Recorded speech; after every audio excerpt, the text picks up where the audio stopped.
Hi everybody, it's Dan here. Today I'd like to make a second part of my meat myth video. I'm going to destroy the logical conclusions people make about having to eat organ meats. Okay, organ meats are not necessary for humans to eat, and I know why, and I'm going to prove it here in this video logically, okay?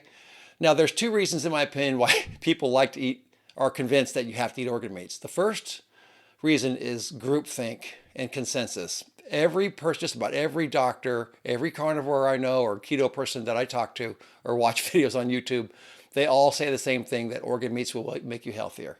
They all believe it. And I've checked on Google and I put organ meats and I cannot find a single source at all that says that organ meats are not necessary besides myself, okay? That's called consensus, all right? Consensus is not proof of anything, okay? There's a lot of things there's consensus on that are wrong, and groupthink doesn't mean a darn thing. Consensus is not science. Like I said in another video, it's not proof. It's just it's politics. It's just a bunch of people believing things. So consensus doesn't mean anything, means nothing. Doesn't mean it's wrong, but it doesn't prove anything. The second reason why people are convinced that organ meats are good for you is because the fact that organ meats have more vitamins, and we all know this. I mean, that goes without saying. But what I've come to realize is that even though organ meats have more vitamins, that doesn't really mean anything. That doesn't matter. The amount of vitamins a food has does not matter. What really matters is a certain animals to extract the correct amount of nutrition out of a certain food. That's what matters. And all animals have certain foods with their bodies have evolved to extract the exact right amount of nutrients to keep them perfectly healthy. Herbivores, carnivores, omnivores, all animals have certain amounts of food, certain foods that they're staple foods. And for humans, I contend it's protein and fat. It's protein and fat, not organ meats. Organ meats are lower in fat, and they just don't look good, okay? And they don't smell good, and they don't taste good. And if there was something we had to eat, we would know. I mean, our instinct would tell us, hey, that's food, you know. And the reason why I know this is the case is because look at gorillas, for example. Gorillas in nature eat leaves. They don't eat meat, except for the occasional, sometimes they'll take a stick and dip it in a termite mound and eat the termites. But for the most part, they eat a 99% leaf diet. Why is that? Why don't they eat meat? Because if they ate meat, they'd get more nutrition. There's more nutrients in meat, right? The problem is that the gorilla's body is perfectly designed to get the correct amount of nutrition for its body from leaves, the leaves that they eat. That's what's going on. So it's the animal's ability to extract the correct amount of nutrition from the food they eat, not how many vitamins it has. And that's the fallacy that people hang on to talk about how organ meats are better for us.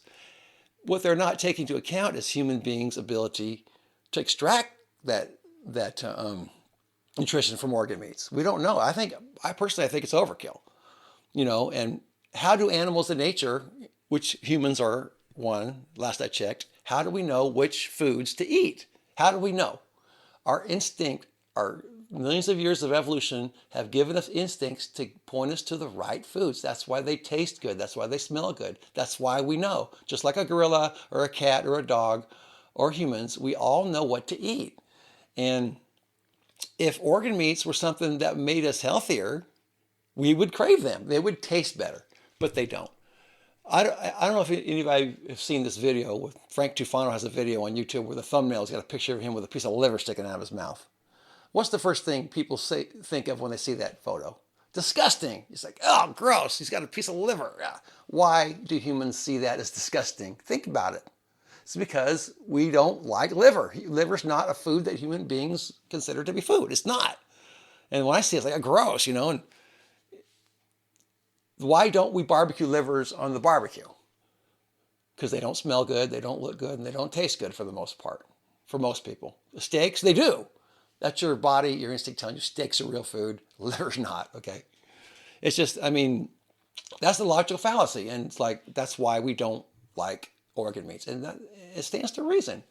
You know, the only thing that matters is what foods do human beings instinctively like to eat, because our instincts will always keep us healthy, like it did before we had science to tell us we were eating the wrong foods. So I just want to make a short video talking about that. And so I have a memo to all those all those people out there that are pushing organ meats, like Paul Saladino and Dr. Barry and Brian Sanders and Frank Tufano and Thomas DeLauer and all those guys, and whoever, the Carnivore Cast. I am a musician that has a high school education that works at a grocery store. And you just got outsmarted by me. What does that tell you? You just got taught a lesson by somebody. It tells you that you need to think about what you say. You just don't guess that organ meats are good for you. You don't guess. And my guess is if you put someone on a 100% organ meat diet and another person on a 100% muscle meat diet, I can guarantee you after a couple of months, the person doing the 100% muscle meat diet would do better, because organ meats are not instinctive to eat, and that's why we don't need them, period.